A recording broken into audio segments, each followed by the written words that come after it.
राधे राधे दोस्तों।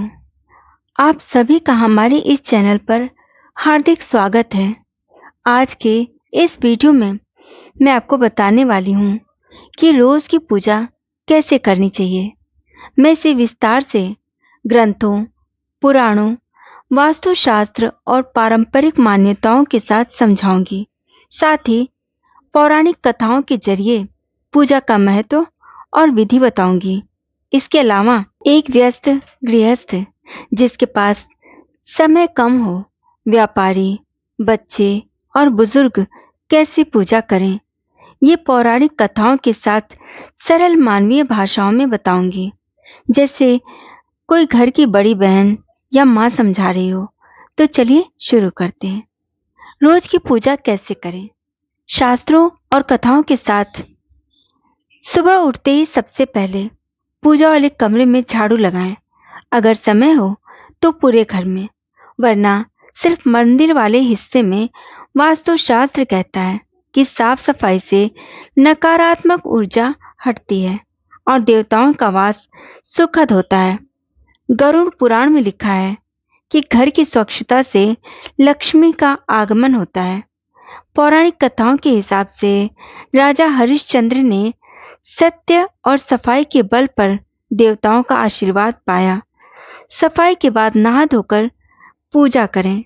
सबसे पहले अपने लड्डू गोपाल भगवान श्री कृष्ण के बाल रूप को उठाएं। 3 बार ताली बजाएं या घंटी बजाकर।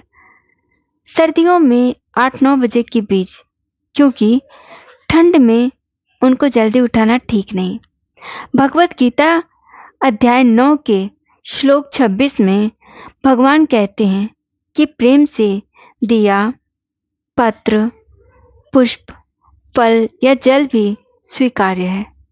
पौराणिक कथा में मीराबाई ने लड्डू गोपाल को बच्चे की तरह पाला और कृष्ण ने उनकी भक्ति देखकर दर्शन दिए। लड्डू गोपाल को उठाकर थोड़ी देर बिस्तर में ही रहने दें, फिर सिंहासन पर बिठाएं। पूजा के बर्तन रात में धोकर रखें ताकि सुबह आसानी हो। मनुस्मृति में कहा गया है कि पूजा सामग्री शुद्ध होनी चाहिए। अब लड्डू गोपाल के लिए दूध गर्म करें। सर्दियों में गुड़ डालकर और तुलसी दल अवश्य डालें। पद्म पुराण में तुलसी की महिमा है। बिना तुलसी के भोग अधूरा है। पौराणिक कथा वृंदा की कहानी, जहाँ विष्णु जी ने तुलसी के रूप में वृंदा को अपनाया और तुलसी के बिना भोग स्वीकार नहीं करते। भोग 10-15 मिनट रख कर उठाएं, फिर किचन में रख दें। दिन में 1-2 बार अगर समय हो तो हाथ से भोग लगाएं। इसके बाद गुनगुने पानी से लड्डू गोपाल का स्नान कराएं। कभी कभी तुलसी दल मिलाएं। एकादशी या पूर्णिमा पर पंचामृत से स्नान कराएं। विष्णु पुराण में विग्रहों का स्नान जरूरी बताया गया है, क्योंकि वे जीवंत हैं। एक पौराणिक कथा राजा अम्बरीश की है, जिन्होंने विष्णु विग्रह की सेवा से मोक्ष पाया। स्नान के बाद अंग पोंछकर गर्म पोशाक पहनाएं। शिवलिंग और अन्य मूर्तियों का भी स्नान करें। शिव पुराण में शिवलिंग को रोज जलाभिषेक करना अनिवार्य बताया गया है। एक पौराणिक कथा के अनुसार रावण ने शिवलिंग स्थापित करके रोज अभिषेक किया और शिव जी इससे प्रसन्न हुए। स्नान के बाद मंदिर की फोटो को गीले कपड़े से पोंछें। महीने में 1 बार गहन सफाई करें। वास्तुशास्त्र कहता है कि मंदिर की स्वच्छता सकारात्मक ऊर्जा लाती है। अब तिलक गणेश जी को चंदन, अन्य देवताओं को चंदन और देवियों को कुमकुम। बची कुमकुम अपने माथे पर लगाएं। स्कंद पुराण में लिखा है, तिलक को रक्षा कवच कहा गया। शिव जी को त्रिपुंड बनाएं। पौराणिक कथा के अनुसार पार्वती माता ने शिव जी को तिलक लगाकर उनकी पूजा की थी। शिवलिंग पर अक्षत या बेलपत्र रखें। ऊपरी हिस्सा कभी खाली न हो। फूल हो तो चढ़ाएं, वरना बिना फूलों के भी पूजा करें। रामायण में कहा गया है कि भक्ति से दिया गया पत्र पुष्प पर्याप्त है। लक्ष्मी जी, गणपति जी, कुबेर जी की मूर्तियां दिवाली पर बदलें। लक्ष्मी पुराण में धन देवताओं की पूजा से समृद्धि आती है। लड्डू गोपाल को तुलसी, बांसुरी, वैजंती माला समर्पित करें। सर्दियों में टोपी पहनाएं। 2 तरह का भोग रखें, एक तुलसी वाला हिस्सा, एक बिना तुलसी वाला हिस्सा। अब आरती की तैयारी। बत्तियां घी में भिगो कर रखें। अग्नि पुराण में आरती की विधि है। मेरी पसंदीदा जय गणेश जय गणेश।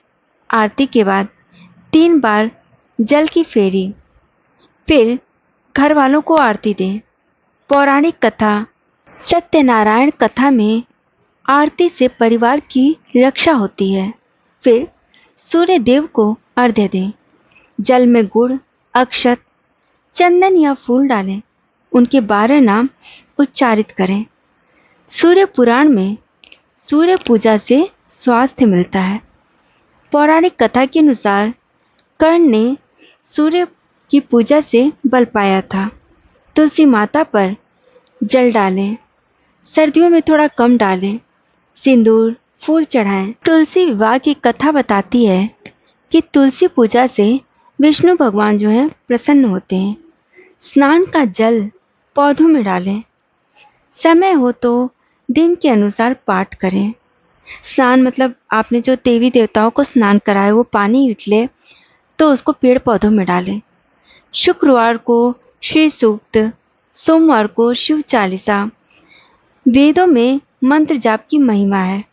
पौराणिक कथा के अनुसार ध्रुव ने बाल्यकाल में विष्णु मंत्र से दर्शन पाए।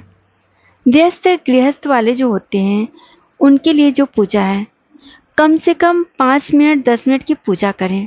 दीप जलाएं, एक फूल चढ़ाएं, ओम का जाप करें। भागवत गीता अध्याय 12 कहती है, भक्ति में भाव महत्वपूर्ण है। पौराणिक कथा। राजा जनक व्यस्त थे, फिर भी मन से विष्णु भक्ति करके मोक्ष पाए। शाम को 5 मिनट तुलसी आरती करें या मंत्र सुने। पद्म पुराण कहता है, सच्ची भक्ति से देवता स्वयं आते हैं। व्यापारी के लिए जो पूजा है, व्यापारी सुबह जब दुकान खोलते हैं उस वक्त गणेश लक्ष्मी को तिलक लगाएं, अगरबत्ती जलाएं। लक्ष्मी पुराण में लक्ष्मी पूजा से समृद्धि की बात है। पौराणिक कथा। कुबेर ने शिव पूजा से धन पाया। ओम नमो भगवते वासुदेवाय जपें। वास्तु शास्त्र के अनुसार दुकान में उत्तर पूर्व में मंदिर रखें। पौराणिक कथा के अनुसार सुदामा ने श्री कृष्ण को चावल दिए, धन मिला। छोटी भक्ति से बड़ा फल। बच्चों के लिए पूजा का तरीका जो है, बच्चे खेल खेल में पूजा कर सकते हैं। एक फूल चढ़ाएं, हरे कृष्णा बोलें। रामायण में बालराम ने खेलते हुए पूजा की। पौराणिक कथा के अनुसार प्रहलाद ने छोटी उम्र में विष्णु भक्ति से रक्षा पाई। लड्डू गोपाल को गुड़िया की तरह सुलाएं। स्कंद पुराण के अनुसार बाल भक्ति से बुद्धि बढ़ती है। बुजुर्गों के लिए एक अलग तरह की पूजा कर सकते हैं। बुजुर्ग बैठकर मंत्र जपें, दीप जलाएं। गरुड़ पुराण के अनुसार वृद्धावस्था में मन की पूजा पर्याप्त है। पौराणिक कथा। भीष्म ने बिस्तर पर धर्म स्मरण करके मोक्ष पाया। तुलसी की माला जपें, राम नाम लिखें।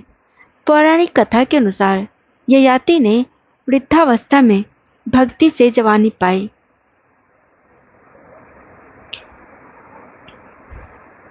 भक्ति में भाव सबसे बड़ा नियम है। भागवत गीता कहती है, मुझे एकाग्र मन से सोचो, मैं तुम्हारा हूँ। वीडियो पसंद आए तो लाइक कीजिएगा, शेयर कीजिएगा, कमेंट कीजिएगा। चैनल को सब्सक्राइब करके बेल आइकन ऑन करना न भूलें, क्योंकि ऐसी वीडियो लेकर हम आपके लिए आते रहेंगे।